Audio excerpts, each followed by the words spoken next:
Assalamu alaikum wa rahmatullahi wa barakatuh, chers frères et sœurs en islam. Avant de commencer, élevons nos mains en une humble invocation. Ô Allah, ouvre nos cœurs à ta sagesse, éclaire nos esprits par ta lumière, et accorde-nous la compréhension profonde de ta parole. Amen. Le doua, l'invocation, est une arme puissante que le croyant porte avec lui chaque jour. C'est un moyen direct de communication avec Allah, un acte où nous ouvrons nos cœurs et exprimons notre dépendance totale envers lui. Allah nous dit dans le Coran, « Invoquez-moi, je vous répondrai. » Sourate Ghafir, verset 60. Cette promesse divine nous rappelle qu'Allah est toujours proche, attentif à nos besoins et nos douleurs. Par le dua, nous affirmons notre foi et notre confiance en sa sagesse infinie. Ce n'est pas seulement une demande, mais un acte de soumission et d'amour. Avant d'aller plus loin, si vous souhaitez approfondir votre spiritualité et recevoir des rappels réguliers, abonnez-vous à la chaîne et activez la cloche de notification pour ne manquer aucune de nos vidéos. Votre soutien nous aide à partager davantage la beauté de notre foi. Le zikr, quant à lui, est un rappel constant qui maintient notre cœur connecté à Allah. C'est une lumière spirituelle qui purifie notre âme des distractions et des ténèbres du monde. Allah déclare dans le Coran, « Ceux qui croient et dont les cœurs s'apaisent à l'évocation d'Allah. » Certes, c'est par l'évocation d'Allah que les cœurs s'apaisent. Sourate Ar-Ra'd, verset 28. Lorsque vous récitez Subhanallah, gloire à Allah, Alhamdulillah, louange à Allah, ou La ilaha illa Allah, il n'y a de divinité digne d'adoration qu'Allah, vous plongez dans un océan de sérénité et de gratitude.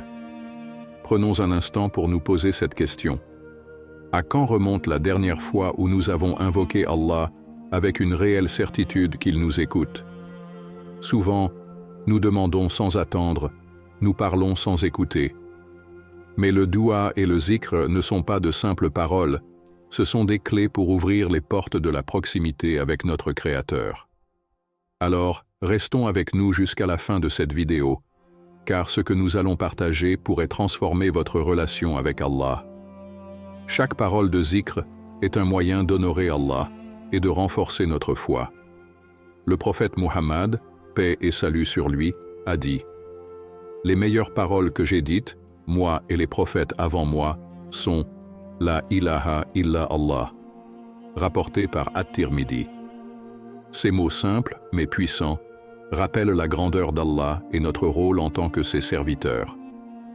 Avez-vous déjà ressenti un vide dans votre cœur, une sensation d'être éloigné de votre Créateur? C'est souvent un signe que le zikr manque dans votre vie. Prenez un moment pour réfléchir. Combien de fois dans votre journée vous tournez-vous vers Allah, ne serait-ce que pour murmurer « Astaghfirullah » ? Je demande pardon à Allah. Ce petit acte peut transformer votre état d'esprit, renouveler votre foi et vous rapprocher d'Allah. L'importance du doua et du zikr réside aussi dans leur rôle face aux défis. Lorsque la vie devient difficile, il est tentant de chercher des solutions uniquement dans ce monde matériel. Mais le véritable soutien vient de celui qui contrôle toutes choses. Allah dit, « Et quand mes serviteurs t'interrogent sur moi, alors je suis tout proche. Je réponds à l'appel de celui qui me prie quand il me prie. » Sourate Al-Baqarah, verset 186. Faites confiance à cette promesse. Pensez à des moments où vous avez fait dua avec sincérité et que par la suite, vous avez ressenti une paix ou vu une solution se manifester. Ce ne sont pas des coïncidences. Allah répond, parfois d'une manière que nous ne comprenons pas immédiatement, mais toujours avec ce qui est le mieux pour nous. Enfin, comprenez que le doua et le zikr ne sont pas des rituels isolés. Ils sont le reflet d'un cœur vivant, d'une foi active et d'une relation constante avec Allah. Ils transcendent les paroles pour devenir une connexion spirituelle profonde, une conversation intime entre vous et votre Créateur. Alors, plongez dans cette relation. Faites du dua et du zikr une partie intégrante de votre vie.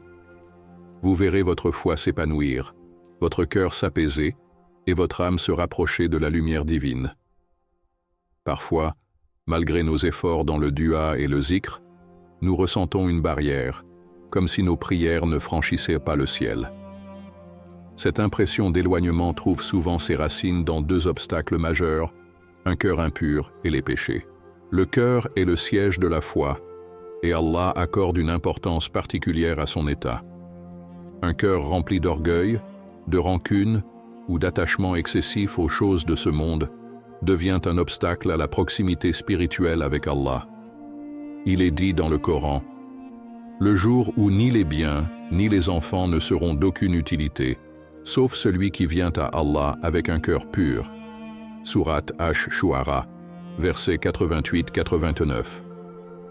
Ce verset nous rappelle que la pureté du cœur est essentielle pour recevoir la miséricorde divine.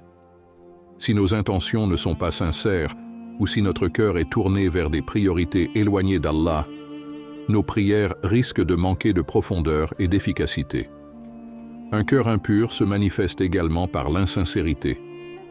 Lorsque le dua devient une habitude mécanique, ou lorsqu'il est fait pour des raisons autres que la satisfaction d'Allah, il perd son essence.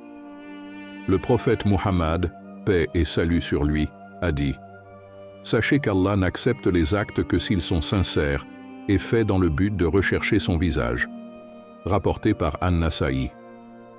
Prenez un moment pour évaluer vos intentions. Quand vous priez, est-ce avec l'espoir sincère de plaire à Allah ou est-ce simplement par devoir? Les péchés, qu'ils soient visibles ou cachés, représentent un autre obstacle important. Ils agissent comme des voiles, obscurcissant la lumière divine et empêchant le croyant de ressentir la pleine puissance du dua et du zikr. Allah dit dans le Coran, « Non, mais ce qu'ils ont accompli couvre leur cœur, comme une rouille. » Sourate Al-Mutaffifin, verset 14. Chaque péché, même minime, ajoute une couche qui éloigne le croyant de la proximité avec Allah. Certains péchés, comme l'injustice ou les gains illicites, sont particulièrement destructeurs.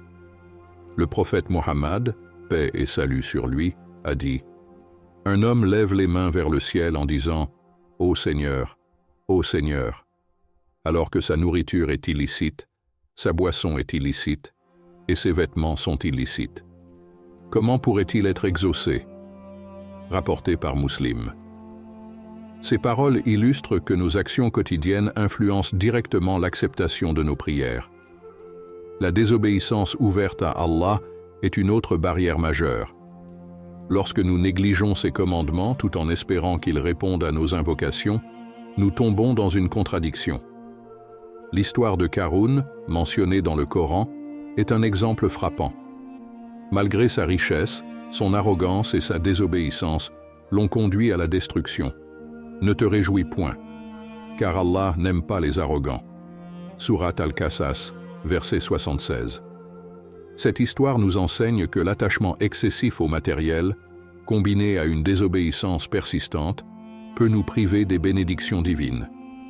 Cependant, ces obstacles ne sont pas insurmontables. La beauté de l'islam réside dans le fait qu'Allah offre toujours une porte de retour. En purifiant votre cœur et en vous éloignant des péchés, vous pouvez retrouver une connexion profonde avec Allah. Prenez le temps de méditer sur vos propres défis spirituels. Identifiez ce qui pourrait entraver votre cheminement vers lui. Est-ce un attachement excessif à ce monde? Une rancune non résolue? Une mauvaise habitude persistante?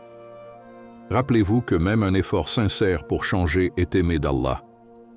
Le prophète Muhammad, paix et salut sur lui, a dit « Celui qui se repent d'un péché, c'est comme s'il n'avait jamais péché. » Rapporté par Ibn Majah. Alors, commencez aujourd'hui. Libérez votre cœur des chaînes de l'orgueil et du péché et ouvrez-le à la lumière d'Allah. Vous ressentirez une transformation spirituelle qui renforcera votre foi et revitalisera vos douas et zikr. L'histoire des prophètes est une source inépuisable d'inspiration pour les croyants.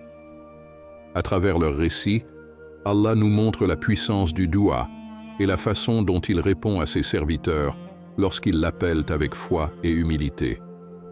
Ces exemples, préservés dans le Coran, ne sont pas de simples anecdotes, mais des leçons intemporelles pour chaque musulman qui aspire à renforcer sa connexion avec le Créateur.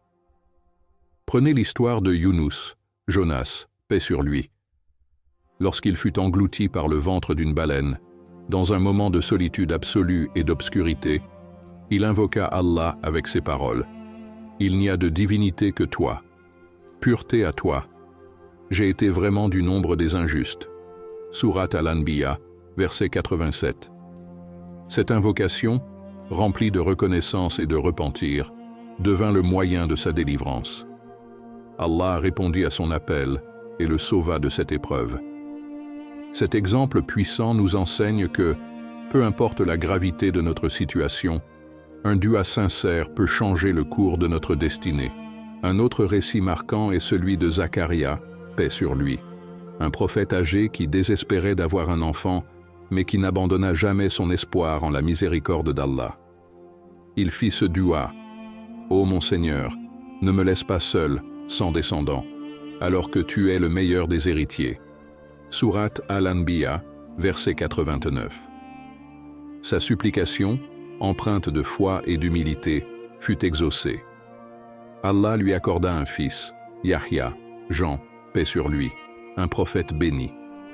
Ce récit nous rappelle que, même face à l'impossible, Allah a le pouvoir de réaliser ce que nos cœurs désirent, à condition que nous placions notre confiance en lui.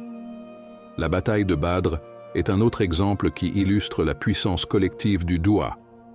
Le prophète Muhammad, paix et salut sur lui, et ses compagnons, bien qu'en infériorité numérique, invoquèrent Allah avec ferveur avant d'entrer dans la bataille. Ils récitaient des zikrs constants, suppliant Allah de leur accorder la victoire. Leur foi et leur reliance totale à Allah furent récompensées par une victoire miraculeuse. Allah dit dans le Coran, « Et Allah vous a déjà donné la victoire à Badr, alors que vous étiez faibles. Craignez Allah. Peut-être serez-vous reconnaissant. » Sourate Al-Imran, verset 123. Cet événement montre que même dans les situations les plus désespérées, le doua collectif et sincère peut transformer une faiblesse en force. Ces récits ne se limitent pas à des prophètes ou à des batailles. Ils s'étendent également à des exemples individuels où le doua et le zikr ont joué un rôle central. Le prophète Muhammad, paix et salut sur lui, a enseigné à ses compagnons et à nous, par extension, que même les invocations les plus simples, faites avec sincérité, peuvent avoir un impact immense.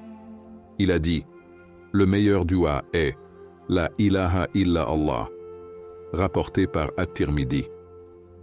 Ces mots, bien que courts, témoignent de la grandeur d'Allah et de la soumission totale du croyant à sa volonté. Ces histoires nous invitent également à réfléchir sur nos propres vies. Avez-vous déjà traversé des moments où vous avez ressenti un miracle après un doua sincère? Pensez à ces instants où la lumière est apparue dans vos moments les plus sombres. Ces expériences ne sont pas des hasards. Elles sont des réponses d'Allah à votre foi et à vos supplications. Prenez le temps de vous connecter à ces récits, non seulement pour y puiser de l'inspiration, mais aussi pour renouveler votre confiance en la promesse divine. Allah dit, « Et nous exauçons l'invocation de celui qui est dans la détresse quand il nous invoque. » Sourate An-Naml, verset 62. Tout comme Younous fut délivré de l'obscurité, Zacharia fut béni avec un enfant, et les compagnons du prophète remportèrent Badr. Vous aussi pouvez trouver la réponse à vos prières. Approchez-vous d'Allah avec humilité, foi et constance, et soyez témoins de sa miséricorde infinie.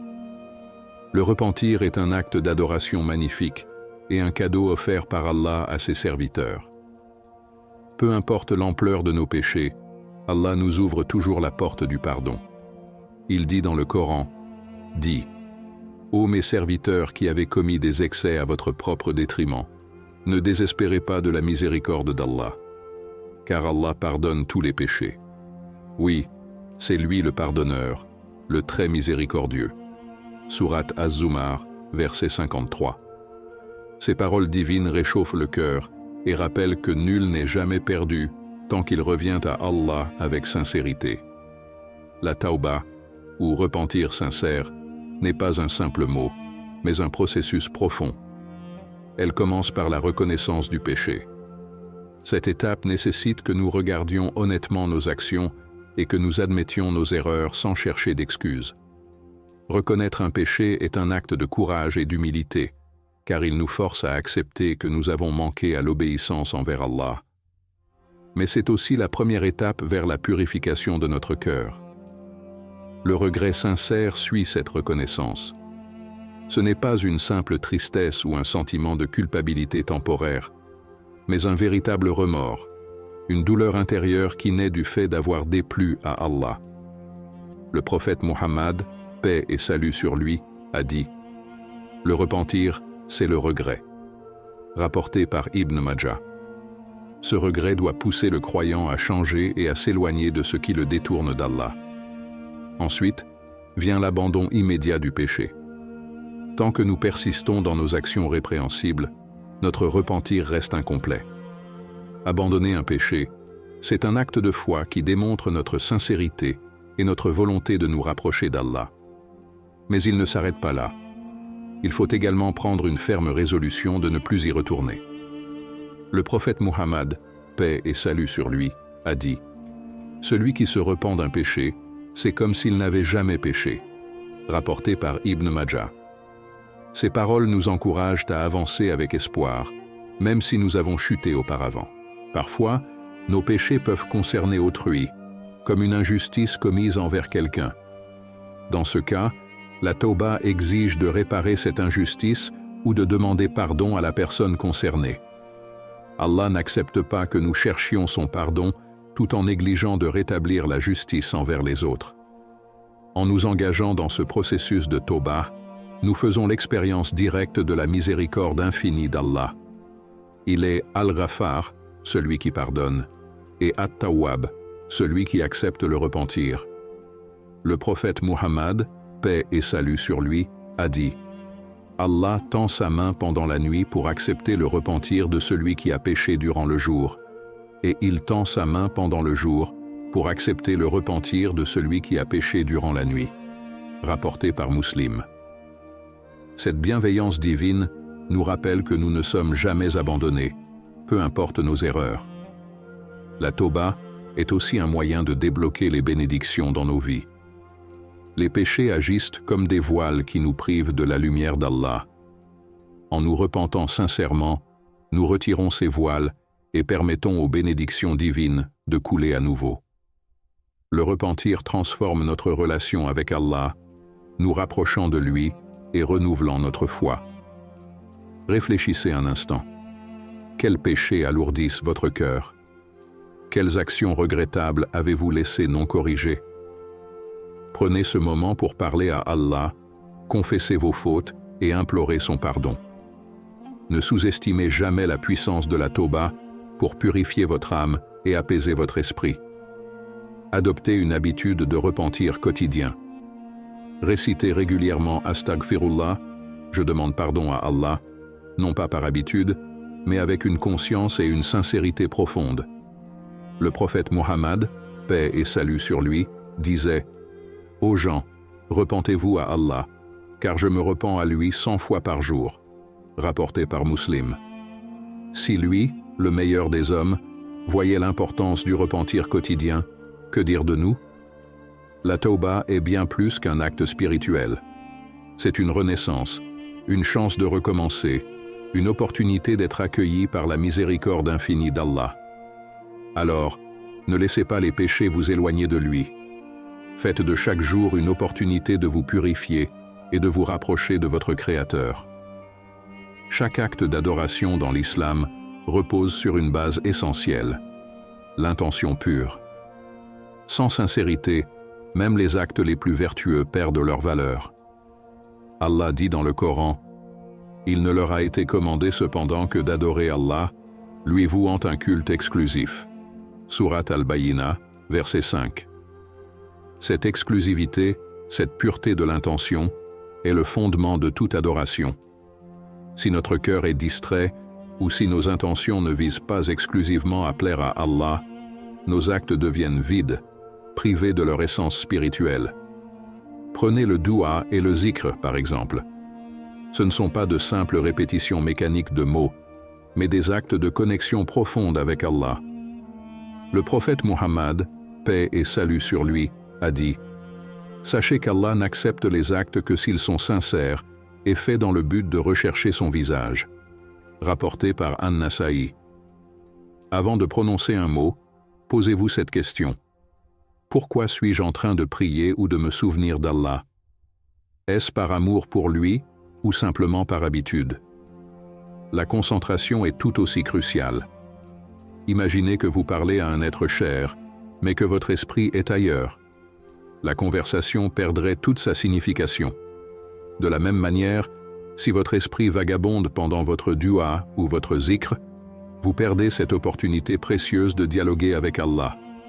Allah dit « Malheur donc à ceux qui prient tout en négligeant leur prière. » Surat Al-Ma'un, versets 4 à 5.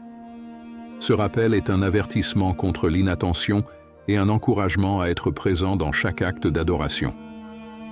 Pour renforcer la concentration, il est essentiel de se rappeler la grandeur d'Allah.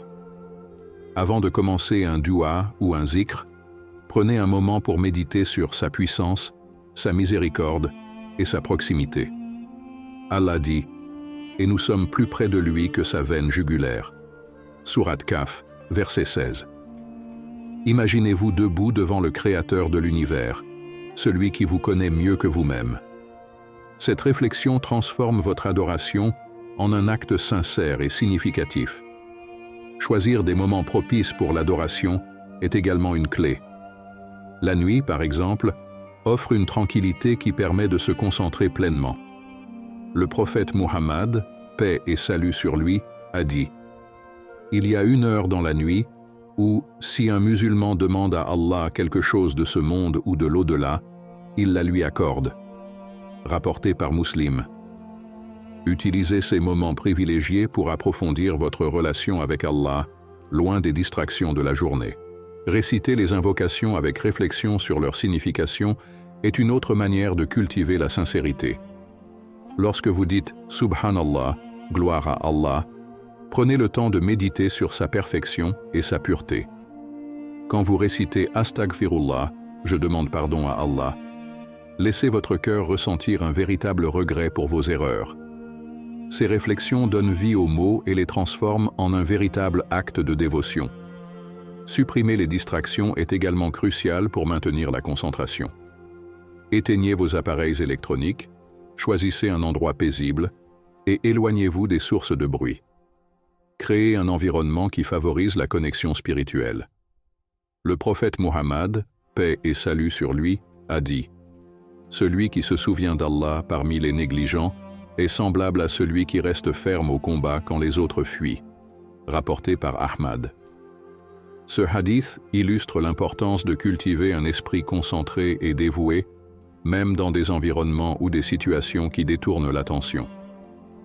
La sincérité dans l'adoration ne signifie pas atteindre une perfection constante, mais plutôt s'efforcer d'être présent et authentique dans chaque acte. Le prophète Muhammad, paix et salut sur lui, disait régulièrement « Ô Allah, purifie mes intentions et rends mes actes sincères pour toi. » Faites-en une habitude dans vos propres invocations.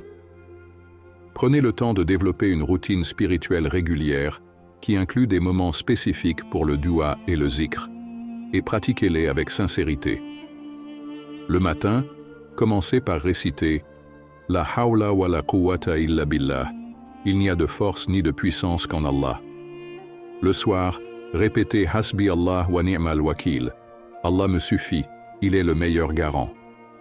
Ces petites habitudes, lorsqu'elles sont accompagnées d'intentions pures, peuvent transformer votre spiritualité et renforcer votre lien avec Allah.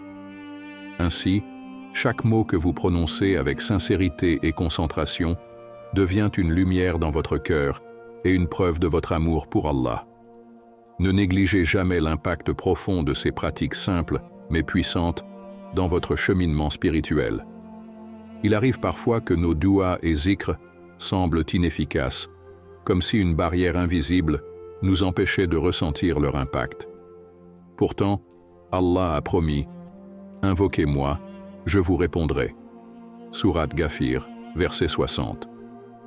Si vous ressentez une distance entre vous et cette promesse, il est temps d'explorer des solutions concrètes pour revitaliser votre adoration et débloquer cette connexion précieuse avec Allah. La première étape consiste à pratiquer le repentir sincère, ou tawbah. Les péchés agissent comme des voiles qui bloquent la lumière divine et affaiblissent l'efficacité de nos invocations. Allah dit « Non, mais ce qu'ils ont accompli couvre leur cœur, comme une rouille. » Sourate Al-Mutaffifin, verset 14.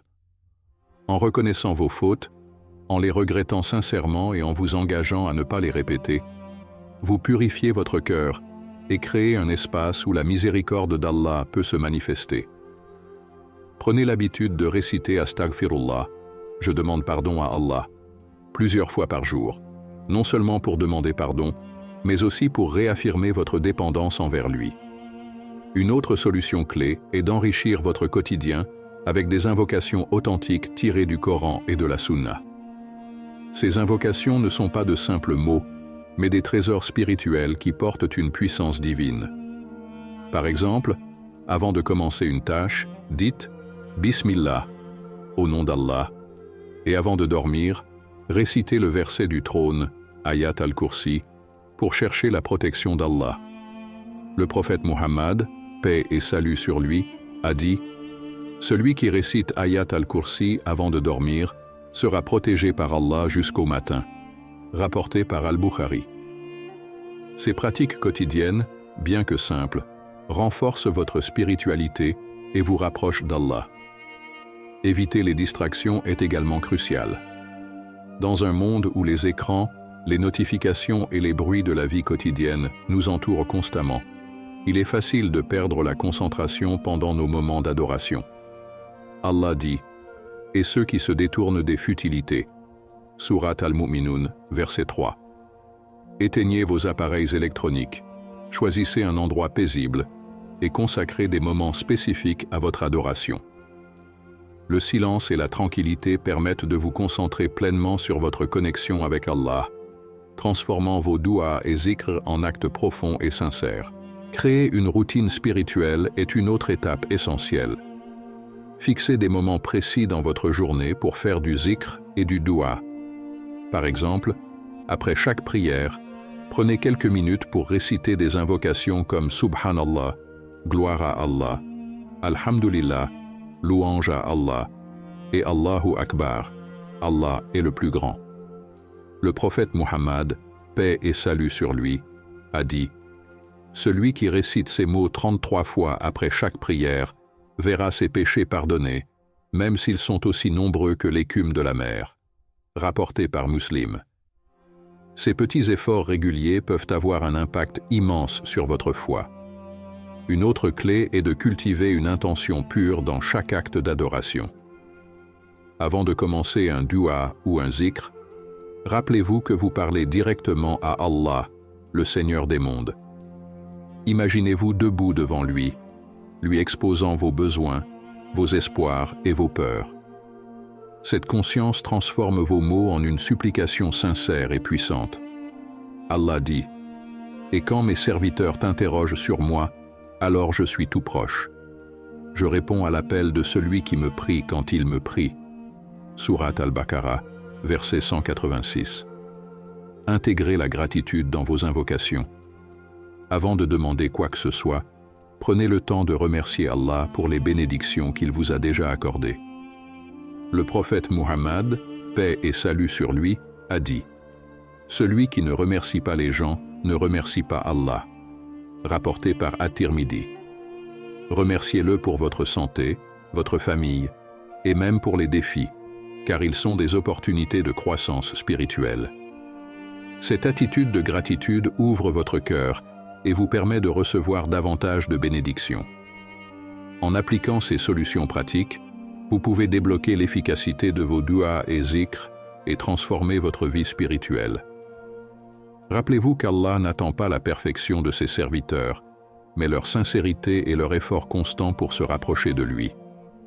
Faites de chaque jour une opportunité de vous reconnecter à Allah et voyez comment il remplit votre cœur de paix, votre âme de lumière et votre vie de bénédiction. Peu importe où vous vous trouvez sur le chemin de votre foi, rappelez-vous ceci. Allah est infiniment miséricordieux et toujours prêt à accueillir celui qui revient à lui. Il dit dans le Coran, « Et revenez repentant à votre Seigneur, et soumettez-vous à lui avant que ne vous vienne le châtiment et que vous ne puissiez être secourus. » Sourate Az-Zumar, verset 54. Ce verset nous rappelle que tant que nous sommes vivants, nous avons l'opportunité de nous tourner vers Allah, de corriger nos erreurs et de renouveler notre engagement envers lui. Les erreurs du passé, aussi lourdes soient-elles, ne définissent pas votre avenir. La miséricorde d'Allah est bien plus grande que nos péchés.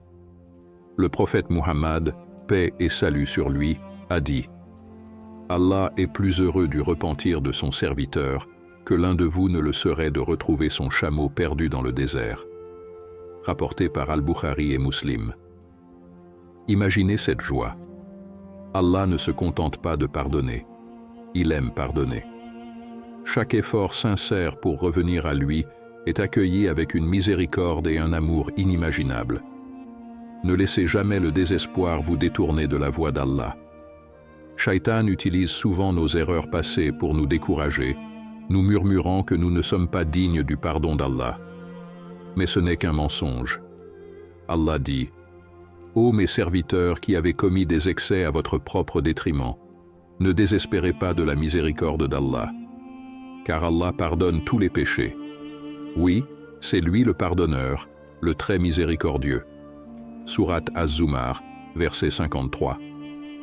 Ce message divin est un rappel puissant que personne n'est jamais perdu tant qu'il choisit de revenir à son Seigneur. Mais revenir à Allah demande aussi de la persévérance. La foi n'est pas un état figé, c'est un voyage, avec ses hauts et ses bas. Certains jours, vous ressentirez une connexion profonde avec Allah, et d'autres, vous pourrez vous sentir éloigné. Ces fluctuations sont normales. Ce qui compte, c'est de continuer à avancer, même lorsque c'est difficile. Le prophète Muhammad, paix et salut sur lui, a dit « Les actes les plus aimés d'Allah sont ceux qui sont constants, même s'ils sont peu nombreux. » Rapporté par Al-Bukhari et Muslim. Faites de petits pas chaque jour, une invocation sincère, un moment de réflexion, un acte de charité. Ces efforts constants construisent une relation solide avec Allah. Prenez également le temps de renouveler vos intentions. Dans chaque action, grande ou petite, posez-vous la question. Est-ce que je fais cela pour plaire à Allah? Transformez vos actes du quotidien en actes d'adoration en les accompagnant d'intentions pures. Lorsque vous travaillez, faites-le avec l'intention de subvenir aux besoins de votre famille pour plaire à Allah. Lorsque vous aidez quelqu'un, rappelez-vous que ce sont des actes aimés par Allah. Cette conscience transforme votre vie en une série d'opportunités pour vous rapprocher de lui. Enfin, sachez qu'Allah est toujours proche. Il dit dans le Coran « Et nous avons effectivement créé l'homme, et nous savons ce que son âme lui suggère, et nous sommes plus près de lui que sa veine jugulaire. » Sourate Kaf, verset 16. Peu importe où vous êtes, Allah est là, prêt à entendre vos prières, vos peines et vos espoirs. Parlez-lui, confiez-lui vos fardeaux et laissez sa miséricorde vous apaiser. Prenez cet instant, fermez les yeux, tournez votre cœur vers Allah et faites un dua sincère. Dites-lui vos regrets, vos rêves et votre désir de vous rapprocher de lui. Même si vous ne trouvez pas les mots, Allah connaît ce qui se trouve dans votre cœur. Chaque souffle est une opportunité de renouveau. Chaque jour est une chance de recommencer. Qu'Allah vous guide sur le chemin de sa lumière, qu'il renforce votre foi et qu'il vous comble de sa miséricorde infinie. Ô Allah, pardonne-nous nos péchés, purifie nos cœurs et guide-nous sur le droit chemin. Fais de nous des serviteurs sincères, constants dans l'adoration, et accorde-nous la sérénité et la paix dans cette vie et dans l'au-delà. Amin. Avant de partir, pensez à vous abonner pour ne rien manquer, à liker la vidéo si elle vous a apporté un bienfait, et à écrire Allah Akbar en commentaire pour affirmer votre amour pour Allah. Votre soutien aide à partager davantage de rappels précieux. Et surtout, ne partez pas tout de suite. Une vidéo vient d'apparaître à l'écran. Cliquez dessus pour approfondir encore plus votre connexion avec Allah. On se retrouve tout de suite dans la prochaine vidéo, Inch'Allah.